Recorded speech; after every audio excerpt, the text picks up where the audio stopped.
मंडळी बघा, राजकारण म्हटलं तर वाद येणारच. आज कोणत्या पक्षात वाद नाहीये तुम्हीच सांगा. देशातील सर्वात मोठा पक्ष भाजप म्हटलं तर त्यांच्याही पक्षात वाद आहेत. काँग्रेसमध्ये देखील कसे टोकाचे दोन गट पडलेत हे आपण चंद्रपूरच्या निमित्ताने पाहिलंच आहे. परत अजितदादांच्या राष्ट्रवादी काँग्रेसबद्दल काय सांगावं. तटकरे यांचा एक गट असल्याचं कुठेतरी म्हटलं जातं, तर कुठे मिटकरी आणि ठोंबरे पाटील सारखे नेते मंडळी जे आहेत, जे अजितदादांच्याच पक्षातील आहेत, ते एका बाजूला जाऊन राजकारण करत असतात. मध्ये तर दादांच्याच राष्ट्रवादीच्या नेत्या आमदार सरोज अहिरे यांनी पटकन न कळत एक खंत बोलून दाखवली की दादांकडे तर जाऊ दिलं नाही, आता वहिनींकडे तरी जाऊ द्या, त्यांच्या जवळ उभं राहू द्या. म्हणजे नेत्या मंडळींनाच कसं डावळलं जातंय, त्यांच्याच पक्षात कसं डावळलं जातंय हे तिकडे कळून आलं. बाकी शिंदेची सेना देखील मित्र पक्षासोबत कशी वाद घालते याचे देखील कित्येक उदाहरण आपल्याला देता येतील. म्हणजे कोणत्याही पक्षात वाद नाहीयेत असं म्हणणं योग्य ठरणार नाही. पण मंडळी, माझ्या मते एकच पक्ष होता, तो म्हणजे ठाकरेंच्या सेनेचा, ज्याच्यामध्ये इतके टोकाला जाणारे वाद आपल्याला पाहायला मिळत नव्हते. म्हणजे वाद त्यांच्याही पक्षात झाले असतील, पण अगदी टोकाचे वाद की जे माध्यमांमध्ये चर्चिले जातील असे कधी पाहायला मिळत नव्हते. पण अखेर ठाकरेंच्या सेनेला देखील दृष्ट लागली, आणि ही दृष्ट म्हणजे राऊत आणि आदित्य ठाकरेंमध्ये जोरदार घमासान झाल्याच्या ज्या चर्चा सुरू आहेत त्यावरच्या आहेत.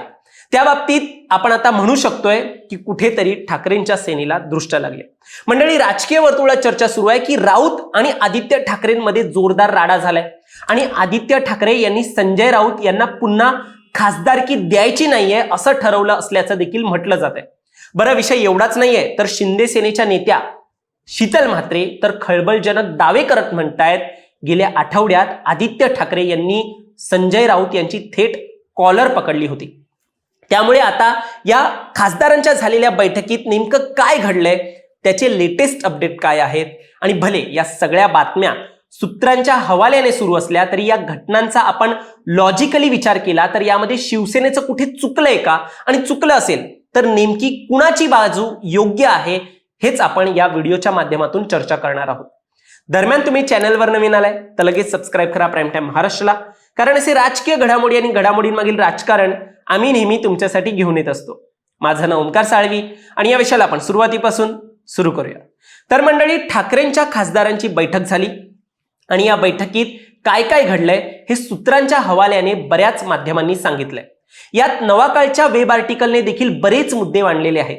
पहिलं म्हणजे पुन्हा राज्यसभेवर जाण्याची संधी हातची गेल्याने संतप्त झालेल्या खासदार प्रियंका चतुर्वेदी यांनी बैठकीत पक्षप्रमुखांसमोरच आक्रमक भूमिका घेत संजय राऊतांबद्दल नाराजी व्यक्त केली. आय वॉन्ट टू प्रोटेस्ट असं म्हणत राज्यसभेच्या जागेसाठी राऊत यांनी वारंवार शरद पवार यांचे नाव का घेतले असा संतप्त सवाल चतुर्वेदी यांनी पक्षप्रमुखांना विचारला, आणि नंतर त्या थेट बैठकीतून उठून गेल्याचं म्हटलं गेलं. या बैठकीत आदित्य ठाकरेंचा एक गट आणि संजय राऊत यांचा एक गट पडल्याचं देखील याच नवाकाळच्या वेब आर्टिकलमध्ये म्हटलं गेलंय. बैठकीत एका खासदाराने प्रियंका चतुर्वेदी यांच्या कामगिरीवर प्रश्न उपस्थित केला. चतुर्वेदी यांना पक्षाने 6 वर्ष संधी देऊन पक्षाला त्याचा नेमका काय फायदा झाला असा सवाल खासदारांनी उपस्थित केला. आणि उद्धव ठाकरे यांनी देखील त्या खासदारांना बाजूला घेत म्हटलं, राऊत काही बोलले असतील म्हणून काय झालं, पक्षप्रमुख मी आहे, अंतिम निर्णय माझाच असेल असं सांगत त्या खासदाराला शांत करण्याचा प्रयत्न केला. या सगळ्यात शिवसेनेच्या नेत्या शीतल म्हात्रे यांनी कॉलर पकडली असं म्हटलंय. म्हणजे आदित्य ठाकरेंनी संजय राऊतांची कॉलर पकडली असं म्हटलंय. पण विश्लेषक म्हणतात एवढं कॉलर पकडण्यापर्यंत गोष्टी गेली असतील असं वाटत नाही. एक वेळ आदित्य ठाकरे आणि संजय राऊत यांच्यामध्ये बाचाबाची झाली असू शकते, मात्र त्यात देखील उद्धव ठाकरेंनी राऊतांची बाजू घेतली असल्याचं देखील नवाकाळच्या वेब आर्टिकलमध्ये म्हटलंय. उद्धव ठाकरे म्हणाले की मल्लिकार्जुन खरगे, के.सी. वेणुगोपाल आणि रमेश चन्नीथला यांनी देखील राज्यसभेची जागा काँग्रेसला देण्याची विनंती माझ्याकडे केली होती. म्हणजे हे ठाकरे म्हणतात की काँग्रेसने अशी विनंती त्यांच्याकडे केली, मात्र तुम्ही याबाबत थेट शरद पवारांशी बोला, आमच्या खांद्यावर बंदूक ठेवून काही उपयोग होणार नाही असे आपण म्हणजे उद्धव ठाकरेंनी काँग्रेसच्या नेत्यांना सांगितल्याचं देखील ठाकरेंनीच स्पष्ट सांगितलं. राज्यसभेच्या निवडणुकीची चर्चा सुरू होताच सर्वप्रथम महाविकास आघाडीकडून संजय राऊत यांनी शरद पवार यांचं नाव पुढे केलं. शरद पवार हे सर्वात ज्येष्ठ नेते आहेत, त्यांनी राज्यसभेवर जाण्याची इच्छा स्वतः बोलून दाखवली आहे, त्यामुळे मवियातून शरद पवार यांच्या नावावर एकमत होईल असं राऊत म्हणाले होते. मात्र दुसऱ्याच दिवशी आदित्य ठाकरे यांना या जागेबद्दल विचारले असता ही जागा आमच्या हक्काची आहे, म्हणजे आमच्या ठाकरेंच्या शिवसेनेच्या हक्काची आहे, ती आम्हालाच मिळाली पाहिजे असा आमचा आग्रह आहे, अशी परस्पर विरोधी भूमिका, राऊतांच्या विरोधातील भूमिका जी आहे ती आदित्य ठाकरे यांनी मग मांडली. आता आदित्य यांच्या म्हणण्याला जास्त वेटेज काय येतं तर शिवसेनेचे 20 आमदार होते, ज्यात संख्याबळ जे आहे ते शिवसेनेचं जास्त आहे असं आदित्य ठाकरेंनी वारंवार बोलून दाखवलं. मागच्या वेळेला फौजिया खान ज्या राष्ट्रवादीच्या नेत्या होत्या, शरद पवारांच्या नेत्या आहेत, त्यांना शिवसेनेने त्यांच्या स्वतःच्या वाट्याची जागा दिली होती. त्यामुळे यावेळेला शिवसेनेला राज्यसभेची जी जागा आहे ती परत मिळाली पाहिजे असं आदित्य ठाकरे यांचं म्हणणं होतं. आणि विश्लेषकांच्या मते आदित्य यांची ही मांडणी पक्षहिताचा विचार करून अगदी योग्य होती. दुसरी गोष्ट म्हणजे आदित्य ठाकरेंची मागणी बरोबर असण्याचं अजून एक कारण म्हणजे शरद पवार यांच्यावर कसा विश्वास ठेवावा. एकीकडे मवियाचे 2 पक्ष अदानी यांच्या विरोधात बोलतात, त्यांच्या विरोधात आंदोलनं करतात, मात्र अदानींच्या प्रकरणामध्ये शरद पवार यांनी सरळ सरळ वॉकआउट करताना आपण पाहिलेलं आहे. त्यांच्याबद्दल काही शरद पवार हे बोलताना दिसत नाही. आणि तिसरं म्हणजे राष्ट्रवादी विलिनीकरणाच्या जेव्हा जेव्हा चर्चा सुरू होतात तेव्हा पवार राष्ट्रवादी विलिनीकरण करून महायुती बरोबर सत्तेत जाणार नाही हे कशावरून आपण गृहीत धरू नये असा देखील प्रश्न हा विश्लेषकांनी उपस्थित केला आणि राजकीय वर्तुळात देखील अशीच एक चर्चा असते.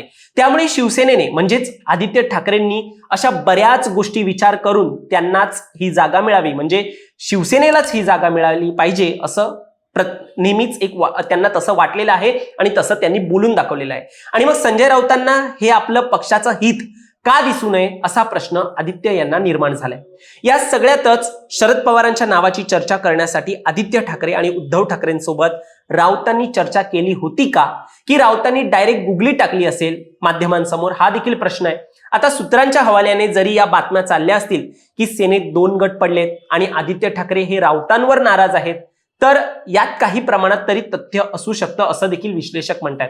आणि या सर्व घटना पाहता आदित्य ठाकरे यात पक्षहितानुसार बरोबर आहेत, कारण त्यांनी फक्त त्यांच्या पक्षाचा हिताचा विचार केलेला आहे. पण मंडळी, आता संजय राऊत यांना खासदारकी न देण्याचा आदित्य ठाकरे यांनी खरंच पण घेतलाय का हे देखील आपल्याला पुढे जाऊनच कळणार आहे. या सगळ्यामध्ये राऊत यांनी तरी स्पष्ट सांगितलंय की आदित्य ठाकरे आणि माझ्यामध्ये काहीच अशी बाचाबाची झालेली नाहीये किंवा आमच्यामध्ये काहीच वाद नाहीये. आजच त्यांनी हे स्पष्टीकरण दिलेले आहे. त्यांनी नेमकं यावर काय म्हटलेलं आहे ते तुम्ही पहा. माझ्यामध्ये आणि आदित्य ठाकरे यांच्यामध्ये कसले मतभेद असणार? राज्यसभेच्या अत्यंत चुकीच्या बातम्या, ज्या सुरस बातम्या सध्या बाहेर येत आहेत, सुरस बातम्या सुरस आहेत ना, सुरस कथा. बघा, तुम्ही ज्या प्रकारच्या बातम्या छापताय, कोणीतरी माझ्याशी या विषयावर एक साधा फोन करून विचारलं का, किंवा आदित्य ठाकरे यांना विचारलं का? मुळात जी बैठक झाली असं म्हणतात, त्या बैठकीला मी उपस्थित नव्हतो. मी दिल्लीमध्ये माझ्या पुस्तकाच्या कार्यक्रमाला होतो. मी शिवसेना या पक्षामध्ये जन्मापासून आहे, मी परत सांगतो. आणि या पक्षामध्ये मी काही राज्यसभेचा खासदार व्हायला आलो नाही, आमदार खासदार मंत्री व्हायला आलो नाही.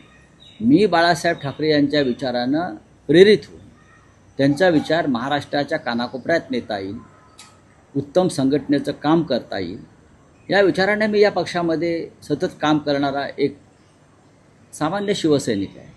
जरी मला बाळासाहेब ठाकरेंनी पक्षाचा नेता केला, अनेक वर्ष खासदार केला, तरीही मी स्वतःला एक शिवसैनिक मानतो. माझा दोष इतकाच आहे, मी माझी मतं परखडपणे मांडतो. आता या सगळ्यावरती तुम्हाला काय वाटतं? तुमचं मत देखील आम्हाला कमेंटमध्ये नक्की सांगा. आणि असेच राजकीय घडामोडी पाहण्यासाठी सबस्क्राईब करा प्राईम टाइम महाराष्ट्राला. धन्यवाद.